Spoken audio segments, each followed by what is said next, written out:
కేవలం 7,999K up to 10 kgs వరకు బరువు తగ్గి అధిక బరువు నుంచి వచ్చే ప్రధాన సమస్యలను దూరం చేసుకోండి.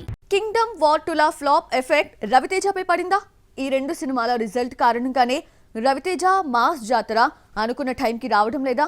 అయినా కింగ్డమ్ వార్ 2 ఫ్లాప్స్ కి మాస్ జాతర విడుదలకి ఉన్న సంబంధం ఏంటి చూద్దామా? ఆగస్టు 27న రిలీజ్ పెట్టుకొని ఇంతవరకు మాస్ జాతర ప్రమోషన్ స్టార్ట్ చేయలేదు. రిలీజ్ కి ఇంకో వారమే ఉంది. ఇప్పటి వరకు ఎలాంటి సందడి చేయకపోవడంతో వాయిదా తప్పదని తేలిపోయింది. వినాయక చవితికి రావాల్సిన ఈ సినిమా దీపావళికి వస్తుందట. కింగ్డమ్ వార్ 2 రిజల్ట్ మాస్ జాతరపై పడిందన్న టాక్ నడుస్తోంది.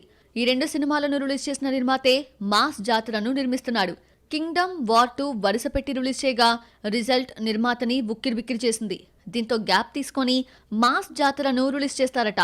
మరోవైపు ఇంకో పాట బ్యాలెన్స్ ఉండడంతో విడుదల వాయిదా తప్పలేదు. ధమాకా హిట్ తర్వాత రవితేజ శ్రీలీలకు మరో హిట్ పడలేదు. హిట్ పెయిర్ ని రిపీట్ చేస్తూ రైటర్ భాను భోగవరపుని డైరెక్టర్ గా పరిచయం చేస్తూ సితారా ఎంటర్టైన్మెంట్స్ ఈ సినిమాను నిర్మించింది. రిలీజ్ చేసిన టీజర్ సాంగ్స్ టైటిల్ కి తగ్గట్లు మ్యాసీగా ఉంటూ హైప్ క్రియేట్ చేశాయి. కారణాలేవైనా మాస్ జాతర అనుకున్న టైంకైతే రావడం లేదు. కొత్త రిలీజ్ డేట్ ఎప్పుడు ప్రకటిస్తారో చూడాలి.